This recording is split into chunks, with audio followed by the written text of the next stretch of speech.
Mahigit 30 lugar sa bansa ang nakaranas ng dangerous level na heat index o damang init ngayong araw. Pinakamataas ang naitalang 48 degrees Celsius sa Sangli Point sa Cavite.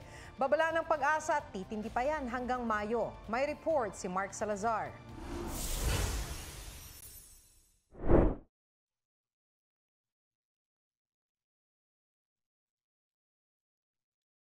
Tanim nila ang mga mais. Ayon sa Department of Agriculture, umabot na sa 3.94 billion pesos ang halaga ng pinsala ng El Nino sa agrikultura. Yan po ay nasa 66,000 or so hectares. Doon sa bilang na yon, mga 78% naman doon ay recoverable po. Ibig sabihin mapapakinabangan yung part ng produce kahit sinabi pong damaged na po, let's say, yung particular area. Mahigit 100 lugar na ang nagdeklara ng state of calamity dahil sa epekto ng El Nino. Ang iniindang matinding init na panahon, may itataas pa pagsapit ng Mayo ayon sa Pag-asa. 48 degrees Celsius ang heat index o damang init sa Sangli Point sa Cavite ngayong araw. Pinakamataas yan sa buong bansa.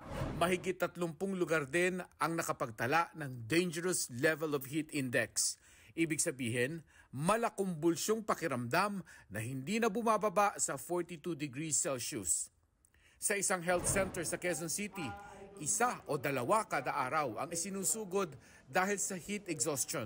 Ang heat exhaustion kasi is relatively yung mga symptoms po na nagpepresenta po ng panghihina, sobrang pagpapawis. In some cases po may mga pasyente kami na nagsasabi po na sobrang sakit ng ulo at pagkahilo. Subalit kasi ito yung mga early na presentasyon po na pwede maging dahilan po ng heat stroke. Nakamamatay ang heat stroke kung hindi man permanente ang damage na idudulot nito. At pinakamataas ang risk na ma-heat stroke yung mga may comorbidity gaya ng high blood o dati ng na-stroke.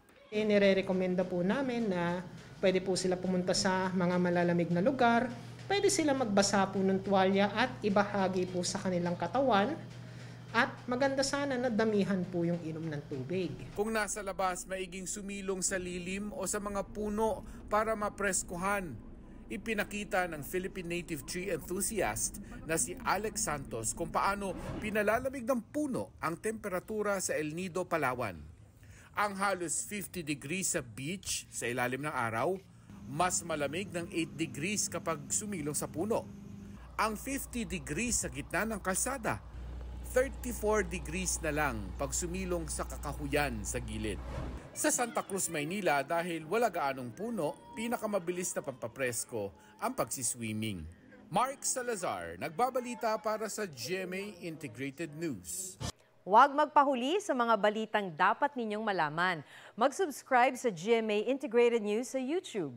Sa mga kapuso abroad, subaybayan nyo kami sa GMA Pinoy TV at sa www.gmanews.tv.